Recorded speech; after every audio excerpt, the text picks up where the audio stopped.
Amateur Traveler is in its 20th year now, but can you imagine if I had people on the show who had never been to the destination, but had just read about it or seen a movie about it? That wouldn't make any sense at all, and you wouldn't listen. We all know how important it is to receive advice from people who know a destination to get the most authentic local experience. And a great option for experiencing this is Explore Worldwide and their authentic small group adventures, led by local tour leaders, perfect for solo travelers who want to meet like minded people with a desire for adventure. I'm often an independent traveler, but two of my last three trips were with small group tours because they organize everything and it's a lot easier. If you want to recreate the tour I did to Malta, they have a Malta and Gozo Discovery Tour. I'm intrigued by one of their tours called A Taste of Sicily. The company again is Explore Worldwide, and visit exploreworldwide.com to learn more.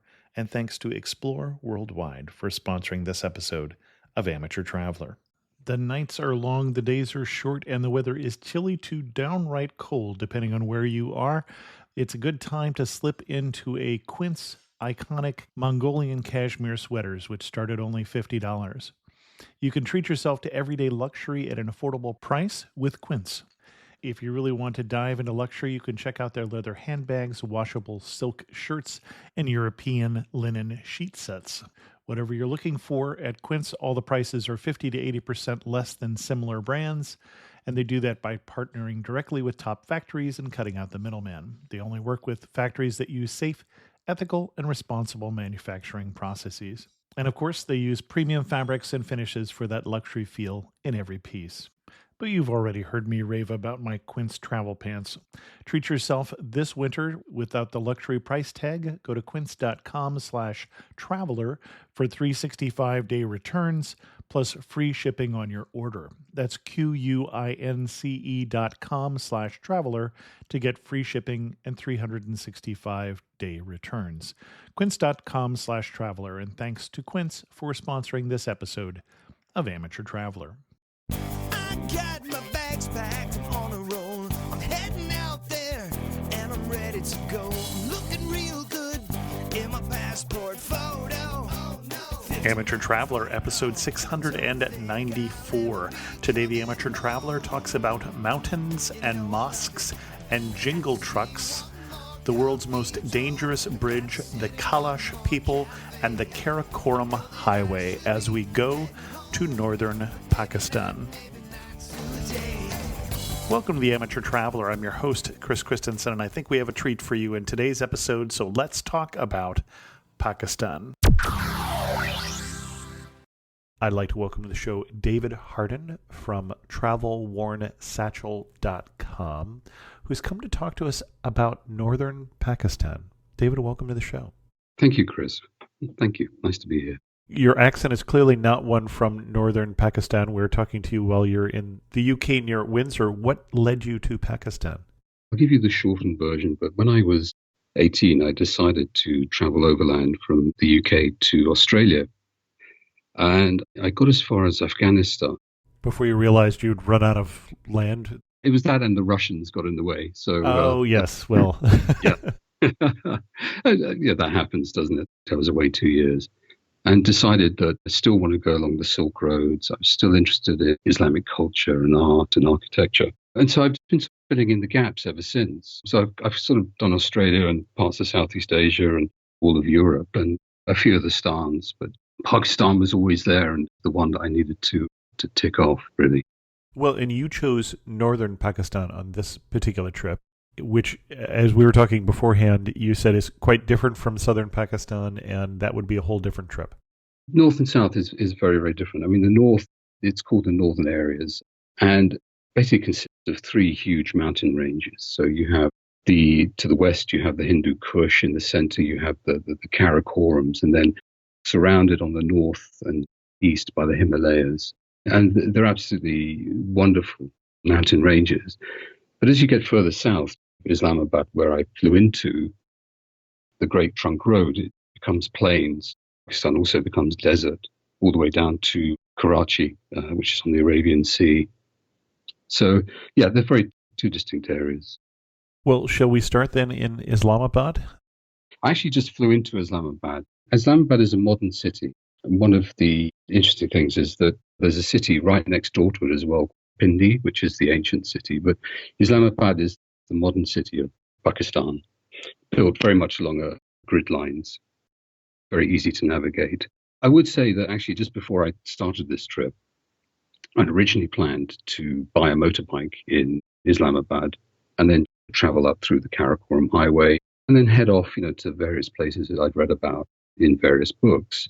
I have to say that I spoke to there's a big Pakistan community here in the UK, and Sure. I have a couple of friends. One who's a Kashmiri, and he said, "Well, to be honest, I know you're a good motorcyclist, but the roads are something else, and I would recommend a Jeep at least."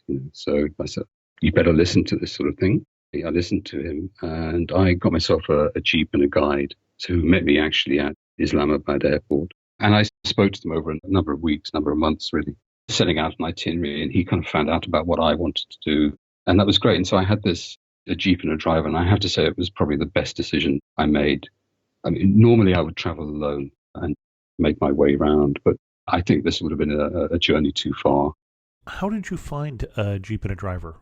There's a Kashmiri gentleman here in the UK who promotes northern Pakistan, a wonderful gentleman, and he put me in touch with various people over there. And I came up with one, Ishan, who turned out to be absolutely brilliant. And the good thing was that he said, "Well, here's the itinerary," but often as not, we would turn off the road and go, and he'd say, "Oh, there's something really interesting up here.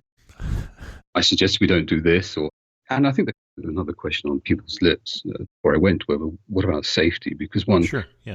has this image, of course, of Pakistan and especially kind of the northern areas. And, I part of the trip I'd planned was to go up towards Afghanistan. And he kind of took care of it. Sometimes, Chris, when you meet someone and you have absolute confidence that you've made a really good decision, I really felt that. Towards the back end of the trip, we ended up in Peshawar. He said, Near the Afghanistan border, yeah. He'd said, had I gone 2 weeks earlier, he would have suggested we go to Peshawar for various security reasons. And it's nice having that, someone who has that local intelligence, so to speak. He was always on his phone, was always checking where we were. And that said, there wasn't one time, the only time was rather alarmingly, I got invited into someone's house, and it was an old soldier. I didn't know this, but his granddaughter, he sent his granddaughter off, and I was having a cup of tea with him, and she walked in with this shotgun. And it's like, okay. And he sort of started brandishing this shotgun around me, and I was, okay, maybe I made a mistake, or perhaps it's too much of a price to pay for a cup of tea. But it turned out that he wanted to show me the gun, which was made, I think, in about 1960 in Birmingham, the UK. And because I was from the UK, he was ever so proud of this. So probably that momentarily, I felt unsafe, but that was it. That was the extent to how I felt unsafe in Pakistan. Excellent. Now, you said, as I said, Islamabad, you said that's a modern city, and it sounded like in your tone I was hearing, so I didn't spend a lot of time in Islamabad. I was more interested in the mountains. Absolutely. I mean, Islamabad, Okay. I sort of passed through very quickly. In fact, we left about an hour after I landed. Okay. We did come back because I wanted actually to see Faisal Mosque, Okay. which is a really beautiful mosque, a very modern mosque, finished in about 1988. Again, a very, very beautiful mosque. And it's in the foothills of the Himalayas. It's great. Visit that. That's the last place I visited, but I'll tell you about that first, if I may. Sure. So it was built in about 1988, called the Faisal Mosque because King Faisal of Saudi Arabia stumped up the $120 million US to build it. As one does. Pocket money probably for King Faisal. But what was interesting is he made it a competition with all the architects to come up with the design. A Turkish architect, who I can't remember the name, won it, and he based the whole architecture on a Bedouin tent, which I thought was very interesting, and it obviously appealed to King Faisal. And it's a magnificent structure because it's like an 8-sided tent, and it really does look like a tent. And it's so big. I mean, it's so enormous, all white marble and grey marble. And you just see it for miles, driving towards it. And you're thinking, okay, it looks okay. And then suddenly you just sort of another 10 minutes down the road, you think, Actually, I'm sure I should have been there by now. This grid system of Islamabad. So you go up a road, it's the end of the road. And I say just at the end of the road, after about sort of 20 minutes, you eventually get close to it. And then you start to really appreciate the enormity of this marvelous structure. And you can get 300,000 people praying there. Oh my. Yeah, I mean, inside, I think it's about 10,000, but with the porticos and Got it. the Okay. courtyards and the grounds, you've got 300,000 people pray there. And it was a real highlight for me to kind of visit that. Really interested in style of architecture. But the one thing is that if people do go and visit, is you have to obviously take your shoes off, hand them in, and there's white marble and greyish sort of marble. And it wasn't a particularly sunny, hot day, but every time I stepped off the white marble onto the grey marble, I burnt my feet. I wanted to get an angle for a picture or kind of take a shortcut through a courtyard, and my feet were scalded. And I eventually got in as well. They'd just finished prayer, and I'd gone up to the main entrance to get inside to have a look at this incredible space inside. And they said, "No, I'm sorry, you can't come in." And I said, "Well, look, I've sort of come all the way from London to see this." And it was really nice. And this is typical of Pakistani people, that they will just try and be as helpful as possible. Really nice. And he said, "Okay, look, you shouldn't really, but go with this young man."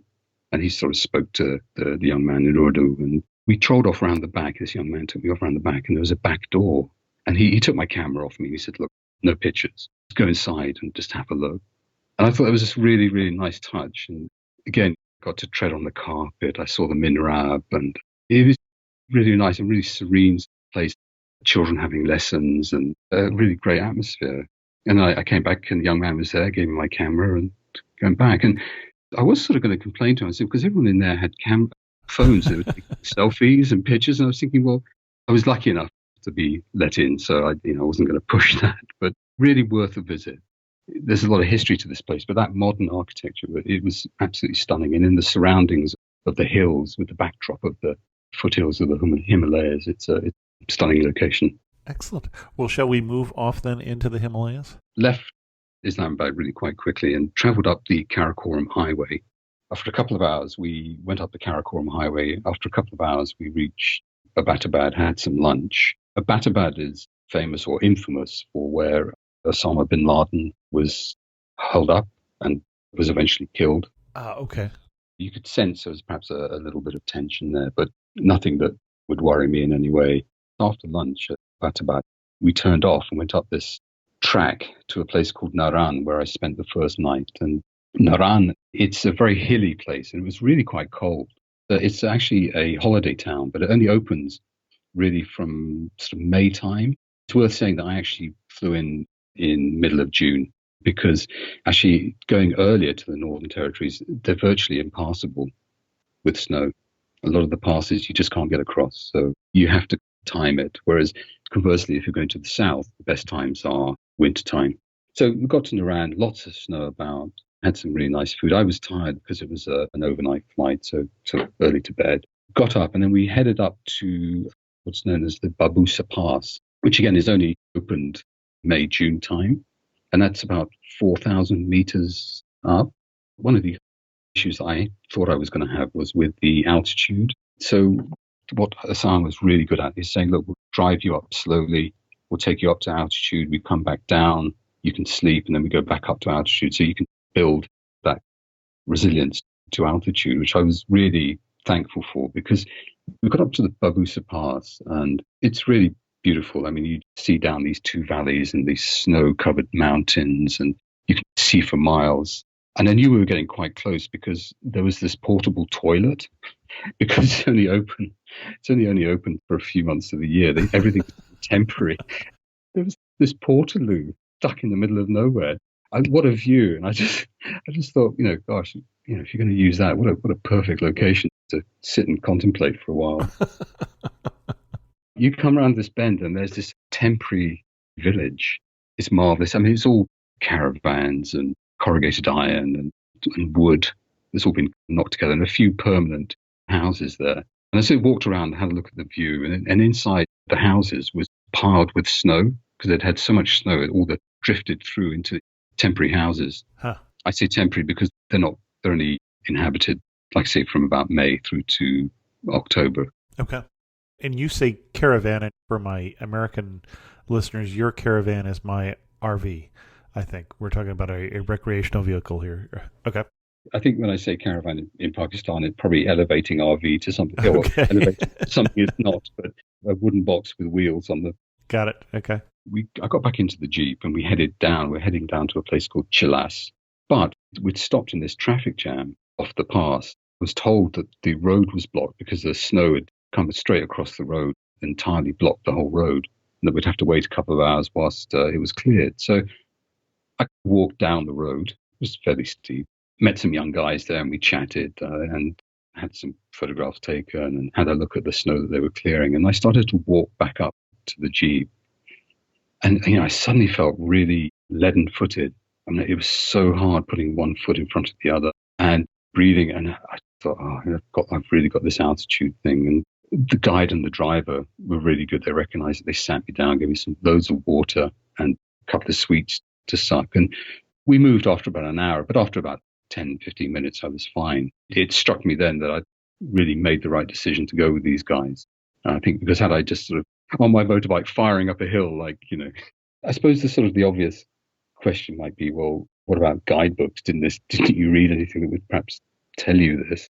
And there aren't many up-to-date guidebooks of Pakistan, which I think is an opportunity to feel like you're discovering something new and being adventurous. But I did read a few travelogues prior to that, and they were really informative. But of course, the one thing I didn't take out was that you have to be aware of the altitude at first. But there you go. And you mentioned you chatted with some people as you were walking down the road or up the road. I can't remember which way. I'm assuming you don't speak a lot of Urdu, and so you were finding people who spoke English? That's a really interesting question because the northern areas are very poor. That said, in the Hunza area, there's a 98% literacy rate. Uh-huh. English isn't one of the main languages up there. In fact, there's 9 different languages. I'll come on to that a bit later. But there was so many tourists on the Babusa Pass and in the northern areas. But when I say tourists, they were tourists from southern Pakistan. Oh, okay.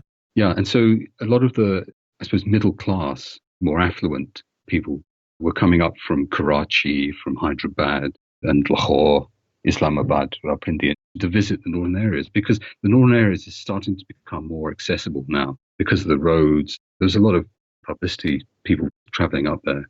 So there's a lot of Pakistani tourists there. They speak English. So southern Pakistan, it tends to be Urdu and English. Uh-huh. Northern Pakistan, depending on where you are, it could be one of 9 different languages from Balti, Shina. There's so many. These tended to be younger people, families. And the one thing is they were really terribly proud here in Pakistan. And they were really happy to see someone who had come over and wanted to visit the country. It was really interesting, though. They sort of embraced phones really quite. Sure. Everywhere I went, I had people just say selfie. And I go, oh, yeah, okay, fine. You have a selfie. And half the time they didn't ask who I was. You're a foreigner. Like, great, let's have a selfie. I've had that before, yeah. I always choose to believe that they're listeners of the show, but I don't think that's probably the case. You should have a T-shirt with your with the podcast. Well, I'm probably wearing a amateur traveler T-shirt or shirt or something while I'm on my travels. I wear almost nothing else. So. Oh, that's great. That's a great idea. Well, I wonder. I mean, they'll probably look at them in a few months' time and go, "Who is this guy?" Delete them. I've had people hand me their camera or indicate the camera, and I'm thinking, oh, they want me to take their picture, and because I was at a tourist spot, and then realize that, oh no, I want a picture with you. And it might be because I'm someplace where I'm particularly tall, at 6'3" tall, or blonde, or whatever, or foreign, something different. You're in someone else's country. They're really happy to see you. I'm really happy to be there. Yeah. That's great. I mean, I did say to one guy, I said, look, what you could do with a picture, but as long as I don't end up on an advertising hoarding, the face of laxative or anything like that.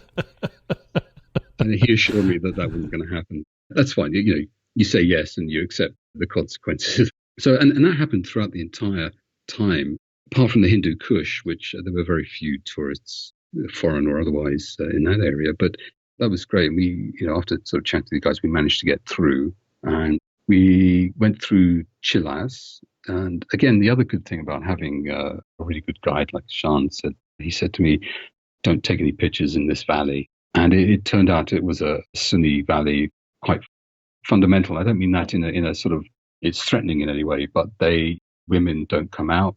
Uh-huh. They cover themselves. The men don't like to be photographed. The women certainly won't be photographed. So it was nice to have that warning, and you obviously have to respect that. Sure.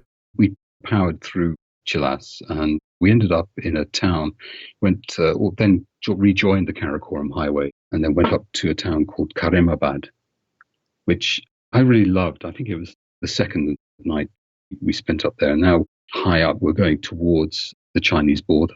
In fact, this is the last major town before the Kunera Pass, which is the pass between China and Pakistan.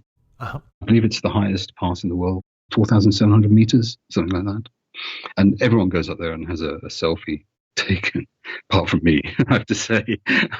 But I really liked Karimabad. And when I got there and I was fully rested from the journey over from the UK and had eaten well and had a walk around the town, I knew I was in the right place because I got up at 4:30, 5 o'clock in the morning and stood out on the veranda that they had on the hotel and watched the sun come up. The sun caressed Rakaposhi Mountain, which is snow-covered, and the snow turned gold for a minute. And it was like almost a veil was dropping down the side of the mountains as the sun made its way down.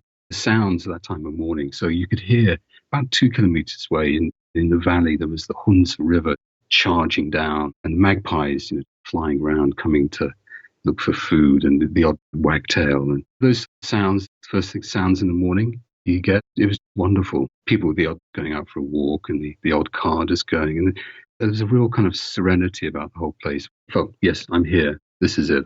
And the pictures I'm seeing is that this is a rather lush valley in a rather rugged landscape. Absolutely. When we came down from Babu Sapar, they're very, very lush terraces. And then as you rejoin the Karakoram Highway, it follows rivers and things, and it's quite steep. But wherever there is a patch of land where it levels off, then you get vegetation.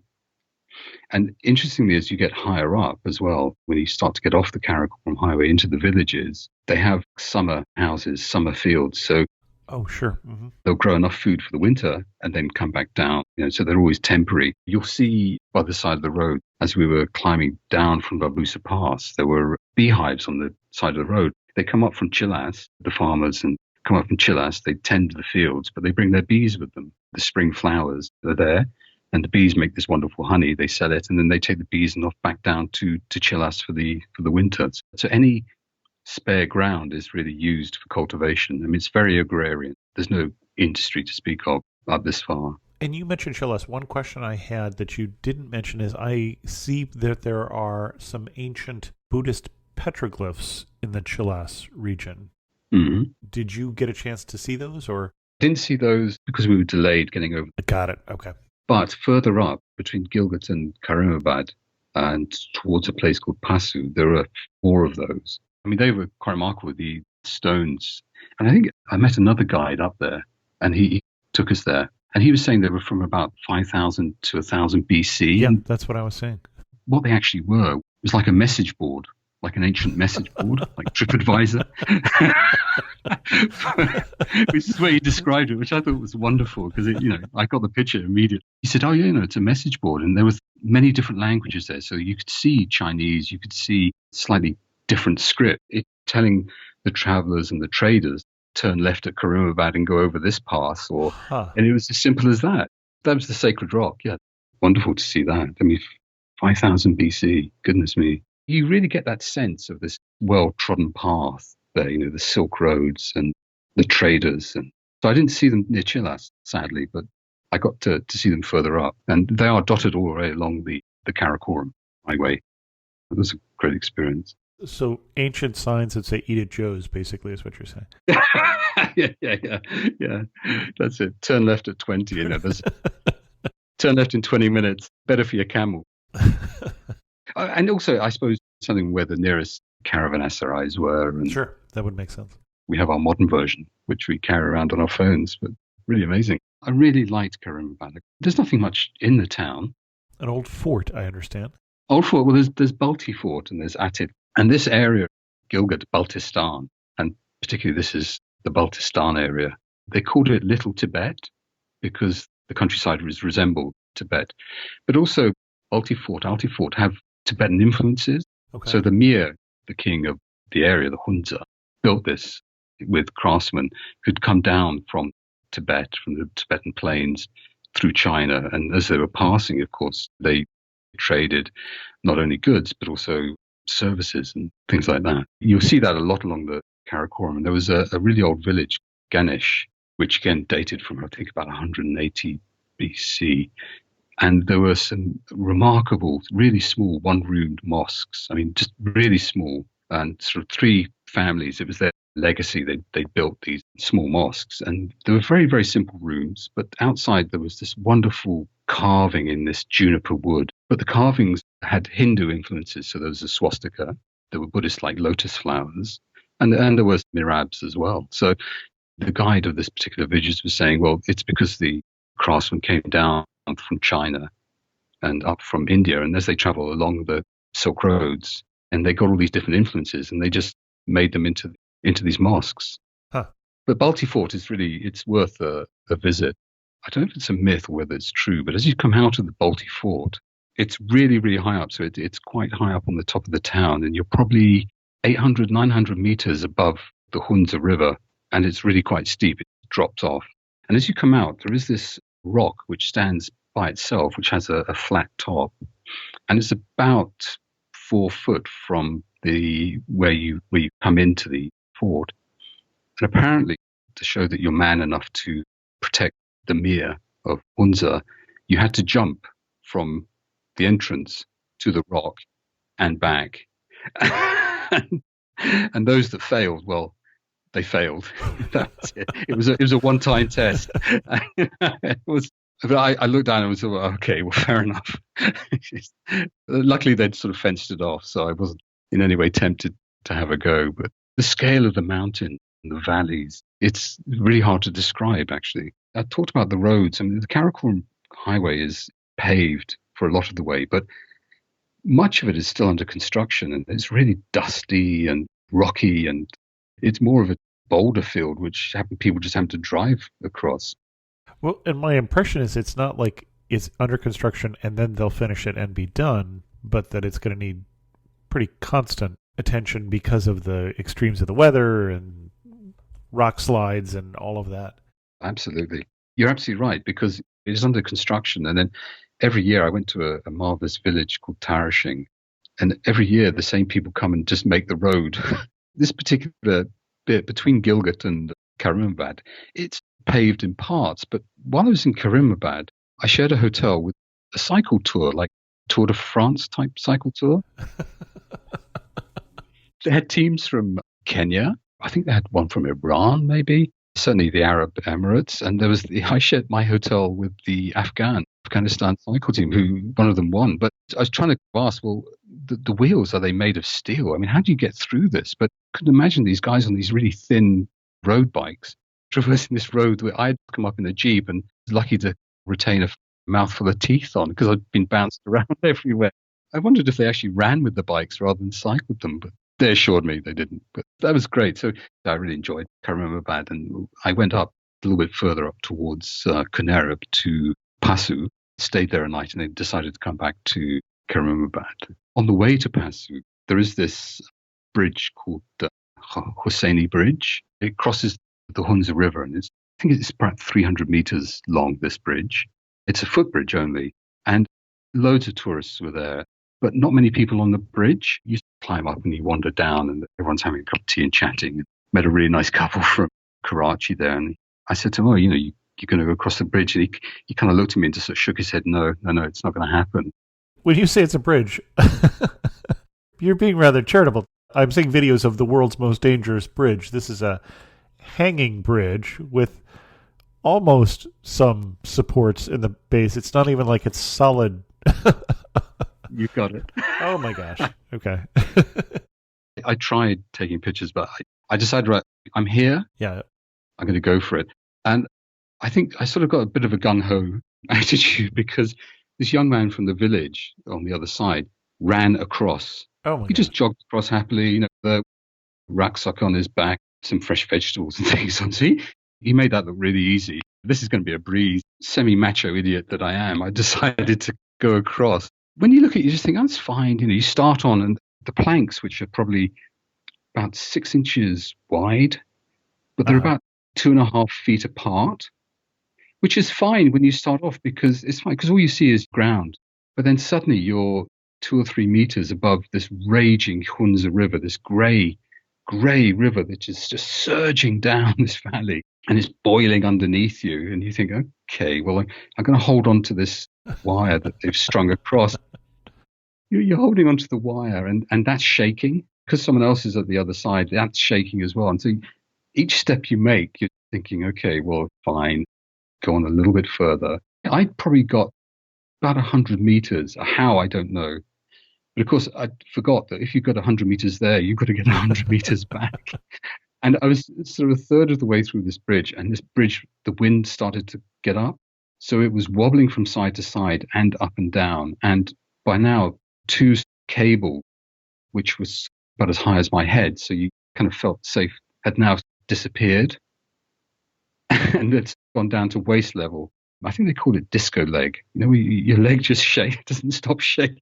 It took me about 20 minutes to edge my way back. It was both the bravest and the most stupid thing I did on the trip, I think.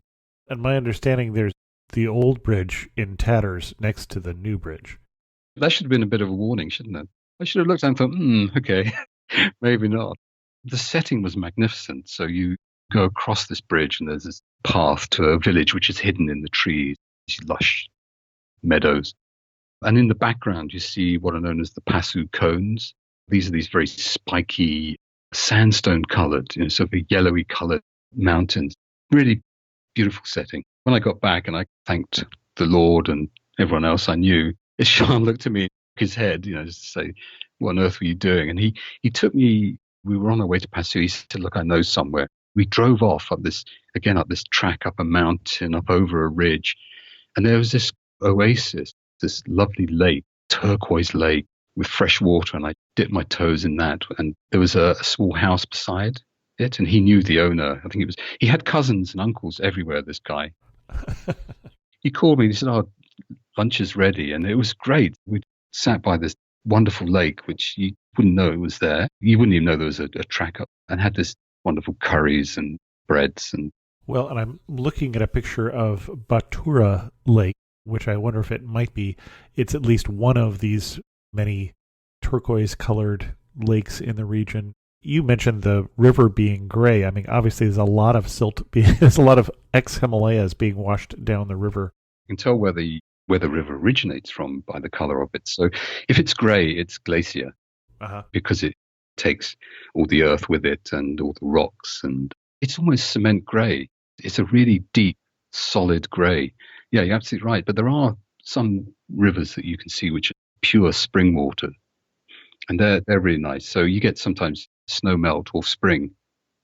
And the interesting thing is some of the tracks, and now I spent most of the time off the Karakoram Highway, I learned this, that if you go over, it's best to get through the rivers and the streams in the mornings, because in the afternoons, when the snow melt is in full spate, basically the rivers, and they're almost impassable. I mean, there's so many times when we actually had to jump out of the Jeep and help push some unfortunate man who had stuck his van or a Jeep or a truck, because there was so much water coming through and it became almost impassable.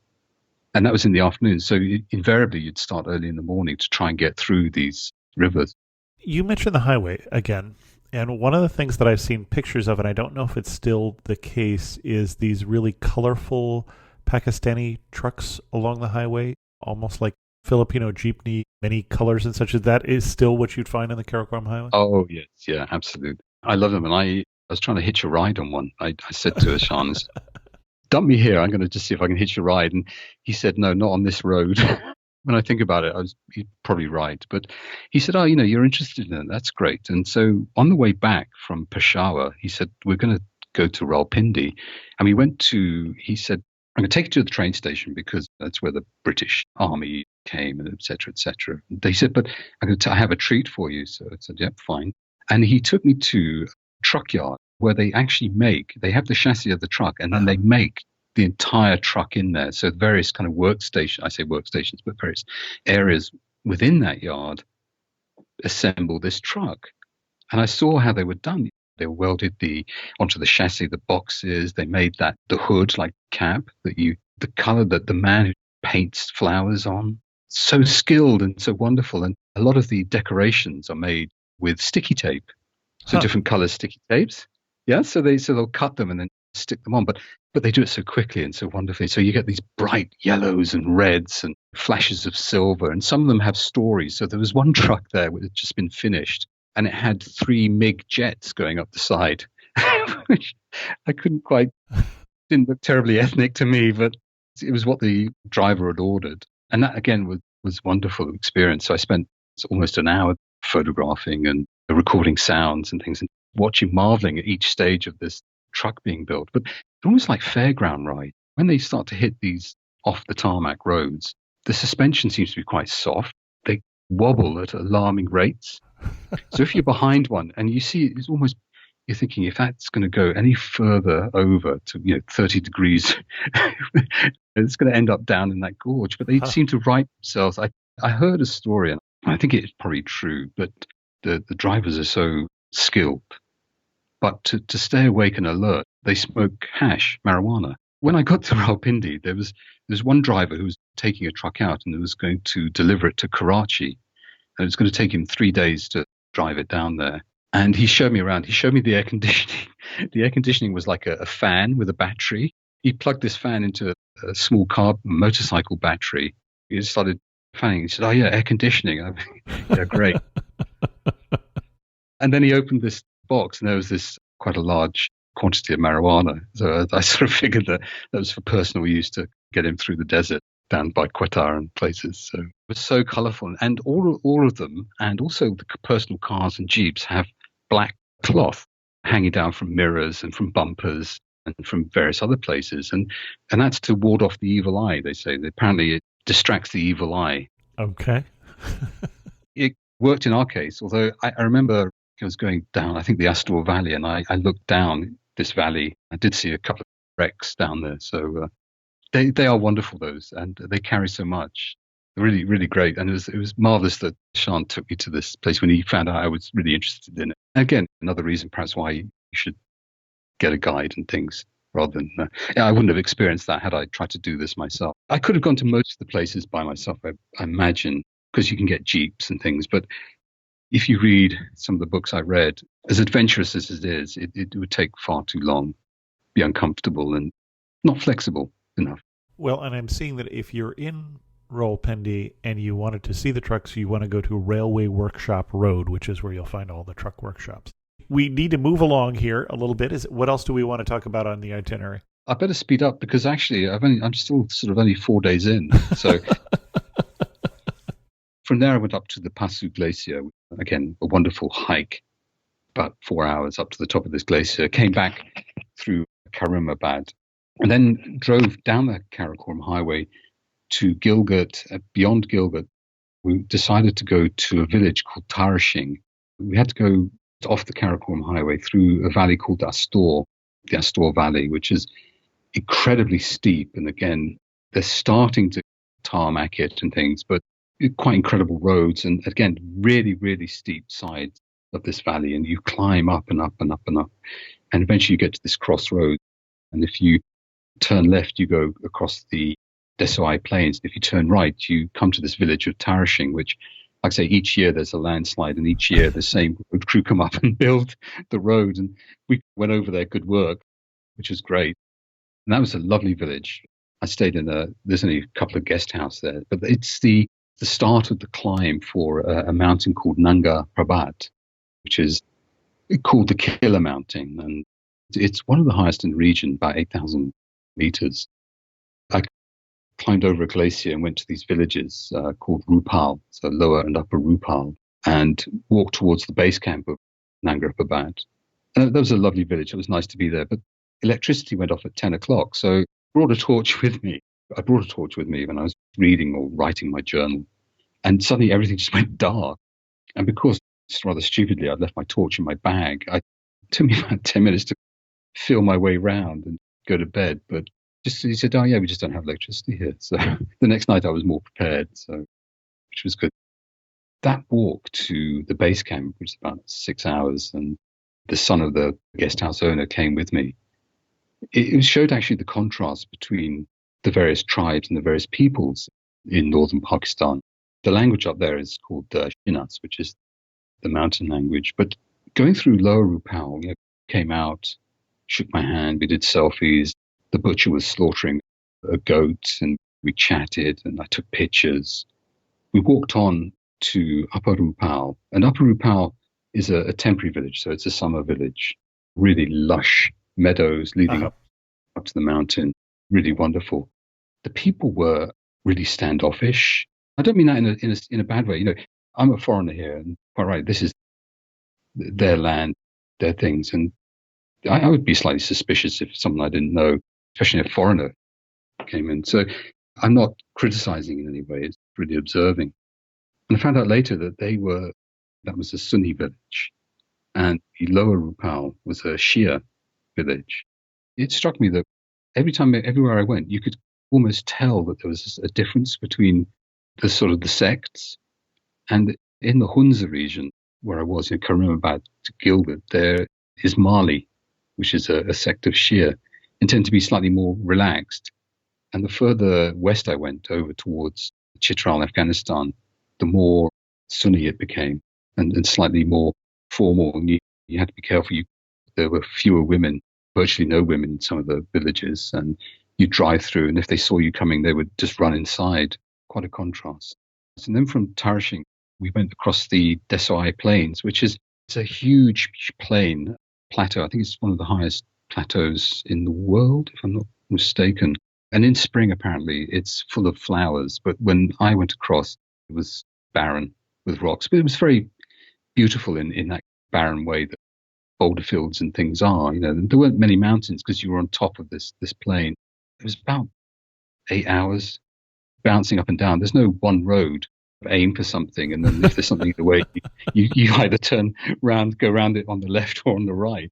Eventually, you see something in the distance, and you head towards that. A time for reflection and holding on. There's loads of marmots everywhere, and quite a few birds. But we ended up in Skardu, which is the gateway. It's the start, really, of the trails that go up to the big peaks like K2 and Mashaburn, places like that. Got to Skardu, and it was a Thursday night, and after sort of 8-9 hours on this jeep, dusty as hell, he said, "Do you want to go out to eat?" I said, "No, look, a cup of tea and a little bit of food and a shower, that will sort me out."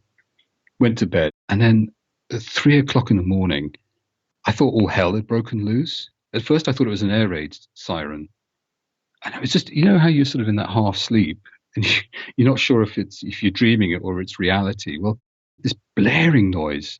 And eventually I came to, and I realized because it was a Friday, it was the first prayers of Friday. Oh, that early. Wow. 5:30 I would have expected, but wow.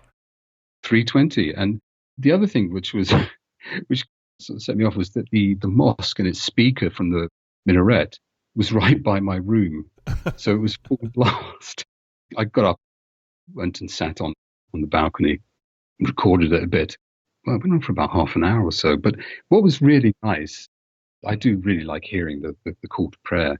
You're somewhere else when you wake up at 5:30 in the morning, at least. I don't know about 3:30. I might have different thoughts. You have to kind of wake up, and then you're somewhere else. But what was really nice was the echoes up and down the valley, and then more muezzin from various other mosques sort of joined in. So there's this cacophony and sort of reverb off the mountains. It was really, really nice. Unfortunately, I had to leave Skardu earlier than planned because originally I was going to go up this really famous road between Skardu and Gilgit, apparently one of the most dangerous roads in the world, which follows the Indus River. But true to form, there was a landslide and it was completely blocked. So we had to leave early, double back, go across the Desai Plains again. So more bumping up and down for 8-9 hours, and then drop down to the Karakoram and then Gilgit, there, which that's fine. That's what happens, and you accept it. There was a really nice hotel at the top of the Desai Plains, which sold boiled eggs and bread and tea, and it was and so I got to taste them twice. That was a good thing. Well, and you mentioned the second highest plains in the world. I think after the plateau of Tibet would be my guess. And you're talking about an average elevation of 4,100 meters or 13,000 feet. So quite high. Very, very high. By this time, I was more used to Sure, yeah. the altitude, but you feel like you're on top of the world. You always feel like you're not actually traveling in the world. You're somewhere else. It's almost I wouldn't say lunar landscape, but certainly it felt like a very, very different place. Went to Gilgit.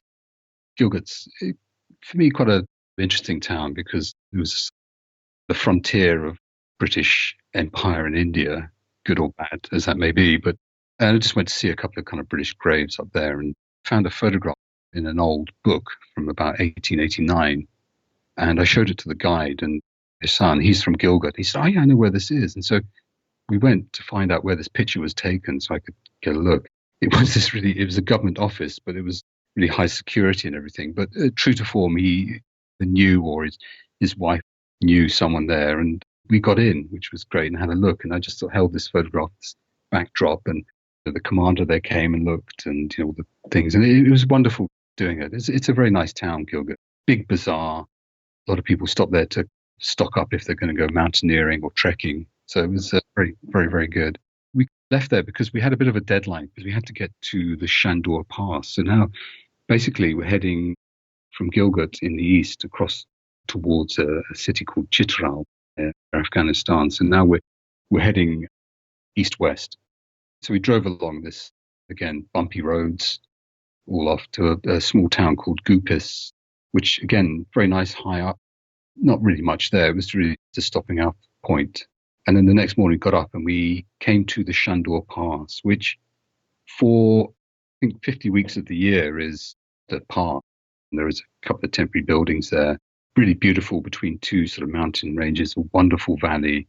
Really must be 2-3 kilometers wide, very lush, quite waterlogged with all the snow melts. But for this 1 week of the year, there's polo matches there. I saw that. It was incredible. Both Gilgit and Chitral, they compete. And Chitral always win. 3 teams, A, B, and C. And Chitral always beat Gilgit. Except this year, Gilgit won the B team one. So that was great. There was a huge party up there. When I arrived, we arrived sort of slightly late and it was dusk. And I said to Ishan, "This looks like a refugee camp." It had that kind of refugee camp vibe. There's tents everywhere, people ambling around, people playing football, all men, I have to say. There's a temporary bazaar, which you could go up. And it was really interesting. I had to walk around, but a lot of young people there, and they go and sing folk music and folk songs and dance. And it's just a really lovely atmosphere, almost like a festival.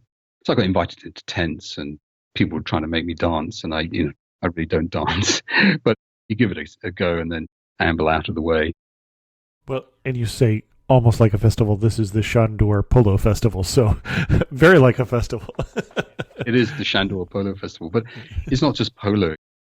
Like I said, there's everything there, and a huge presence of police and army. And I never know about sort of Pakistan. You have to, obviously, quite law-abiding, and you hear stories, but I was walking around by the polo field and the bazaar, this temporary shopping area. There was the police compound and an army compound. And then there was this tent, which was a big, huge marquee, which was brightly lit. And I saw people going in and out. And I thought, oh, that's really interesting. I'm just going to take a picture.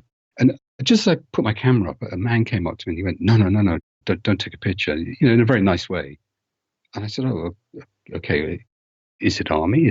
He went, no. He said, that's the smoking tent. And I said, well, sorry, what's the smoking tent? And he said, that's the hash tent. That's where you go and smoke hashish. And also there's a barber in there. So I said, sorry, so hold on, this is right next door to the police compound and beside an army base. Sorry, that's a tent where people go to smoke. He says, yeah. He said, do you smoke hash? And I said, well, no, I don't. He said, oh, you can't really come in. I said, well, but you said he had a barber. Maybe I could get a shave. And he went, well, no. And I just suddenly thought that, there they are. There's all these young people, whoever, just going in, getting completely stoned and then having a haircut or a shave or something. So images of this barber who was off his head with with hashish or something, trying to cut hair. So goodness knows what it would come out like.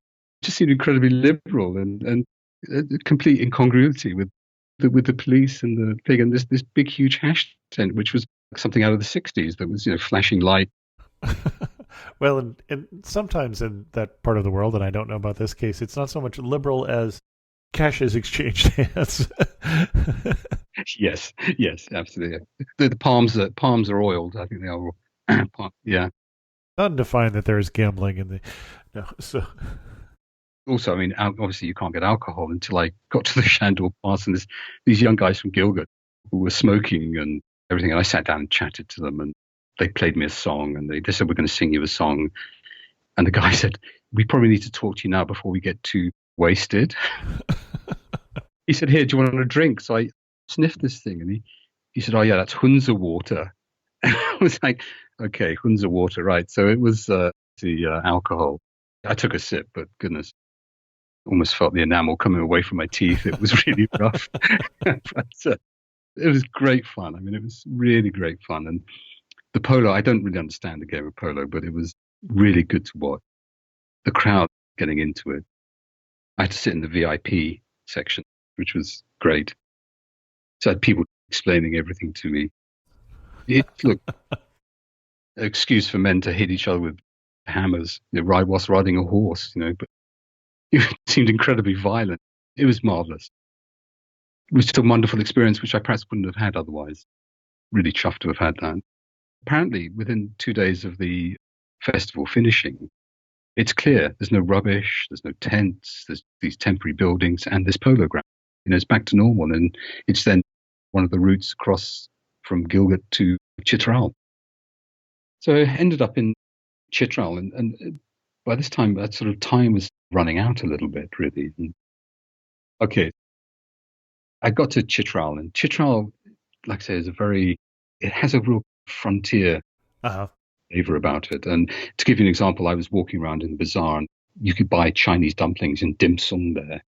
And there were quite a few Afghans and stuff. So, cut a long story short, I left there and went up to what, for me, I think was the highlight of the trip, and that was to visit the Kalasha people. The Kalasha, there's 4,000 of them left, and they live in 3 hidden valleys up towards Afghanistan. I only spent 3 days there, and I could have spent 2 weeks, 3 weeks there, just in that one valley. So I was completely entranced by the whole place. The people, I mean, they're not Muslim.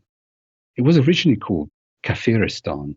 Kafir being, well, people say infidel, but I think it's more non-believer. Uh-huh. That area was called Kafiristan. It's now called Nuristan.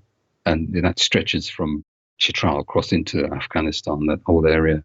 And that's the place of light, I think that translates as. But the Kalasha people, they're under a bit of pressure from the local Muslims to try and convert. They believe in spirits, and they worship nature and trees, and everything has a spirit, and they worship it. And I was very lucky because Ashan knew one of the valleys is very commercial, but he knew a hidden valley called the Romba Valley.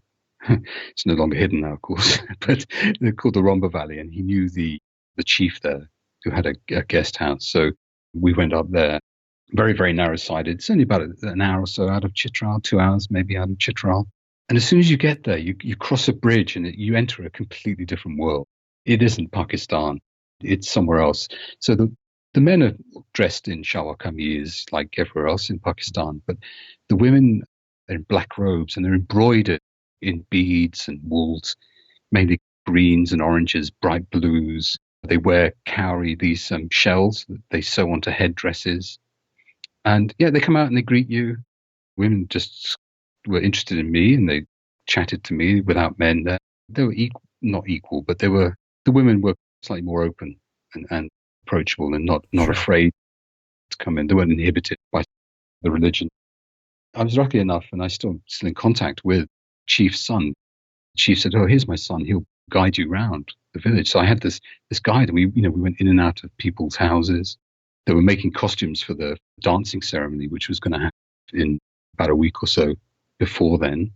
He took me to their ancient temples, which the temple makes it sound grand, but you'd walk along a river over a juniper bridge, up a valley, past these, into the summer areas. And then he said, no women are allowed past here. And so, fine. So we'd walk through, and there was this courtyard, 30 meters square, and with some very simple carvings and a plinth, almost like an altar, but with trees over the branches. And there was some blood from a recent ceremony that had happened there. But no women are allowed in there. So women aren't entirely equal, but it was very, very simple. But that's where they go to worship and things. So I was really privileged and lucky to have seen that. And then I spent time with them. And like I say, walking in and out of people's houses. And I walked around and was invited by one woman to have a cup of tea and watch her sew some wool onto a that she was making for her daughter. It was really nice. I can't describe how at home I felt there, how sort of peaceful and how welcome. And that was really nice. But in contrast, from there, I decided to, with Shakil, the son of the chief, to walk up to a village, which was actually turned out to be on the border of Afghanistan. I didn't realize. He said this is on the near the border of Afghanistan. And when you say near the border, you think, oh, it's a mile or so away. It was the actual border. This village was on the border. So we climbed up there, which was great, and complete contrast. They were Nuristani Afghanistans. Like I say, the children, the women all ran away, and the men followed me everywhere. So it was, okay, I'm here. I didn't particularly want to go into Afghanistan. I'm not one of those sort of tourists that tick things off. It was very interesting, the contrast. And then we walked down when they were logging juniper high up, and the wonderful citrus smell of freshly sawn juniper logs. The Kalash, it was a really wonderful experience. And like I say, there are issues for them, but I hope that they survive. I'm sure they will. Like I said, there's 4,000 left. I could stay there for a week. In fact, for perhaps some of your more adventurous listeners, you can probably get there and spend time just there you can either drive. There's a kind of new tarmac road up to a pass called the Lowry Pass. After that, it becomes again a boulder field, but it's about 8-9 hours from Islamabad. Oh, that close. Wow. I'm in the UK, so 8 or 9 hours, and I'm south of France. There are flights every day from Islamabad up to Chitral, but I say every day. They don't go every day. It depends, because they have to fly through the mountains, so they have to. The weather is weather dependent. But I think I saw a ticket for $63. Great value. It's an hour and a half to Chitral, and then you're another couple of hours up there. So it's doable just to do that. Well, I do want to start to wind this down. Anything else we should cover, though, on your itinerary before we get to some of our wrap-up questions? No. It's a fascinating episode, and they were not on my radar at all, the Kalash people, so interesting to hear about. We're going to do some wrap-up questions. You're standing in the prettiest spot in northern Pakistan. You've described so many. If I had made you pick one, where are you going to pick? Out of so many, it would have to be Karimabad. Okay. On the third night of my stay. So I was at the place called the Eagle's Nest, looking down there, and as I told you, the Hunza rushing down, this surge of water, and the sun on Rakaposhi Mountain. That's a really difficult question, Chris, because every morning was another one. There was some stunning pictures that I've been looking at here as I've been talking to you. One thing that makes you laugh and say only in Pakistan. I think it was probably the marijuana tent, yeah. the shish tent on the Shandor bus. I don't know if that was worse than the drivers getting stoned on their drive across this dangerous mountain highway. That does not seem like a good combination to me. But no, it doesn't at all. The food is good. I mean, food is worth mentioning.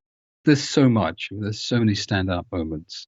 I went with some expectations, but to be honest, they were all completely blown out of the water. Well, you say the food, but we haven't talked about food. What kind of food would you recommend us to try while we're there? The homemade breads, the goat curries. I was going to guess goat. Okay. Yeah, goat curries, definitely. The tea, had the breakfast. In the winter, they have a breakfast, which is black tea boiled with milk.